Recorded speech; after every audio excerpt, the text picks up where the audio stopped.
Sebanyak 4 orang prajurit TNI menjadi korban tewas pasca kontak tembak dengan kelompok kriminal bersenjata atau KKB di distrik Mugi, Kabupaten Duga, Papua Pegunungan pada Sabtu 15 April 2023 lalu.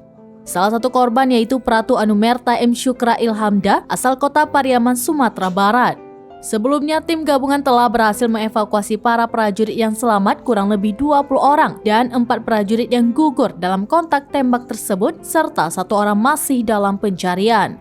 Diketahui kontak tembak tersebut terjadi saat KKB menyerang prajurit TNI yang sedang dalam misi penyelamatan pilot Susi Air Kapten Philip Smart Martens. Mengutip tribunpadang.com, pencarian 1 prajurit yang masih hilang tersebut dilakukan di sekitar arus sungai area distrik Mugi. Lanjut Julius, adapun 4 prajurit TNI yang gugur dalam peristiwa itu sudah dievakuasi pada Rabu 19 April 2023 kemarin.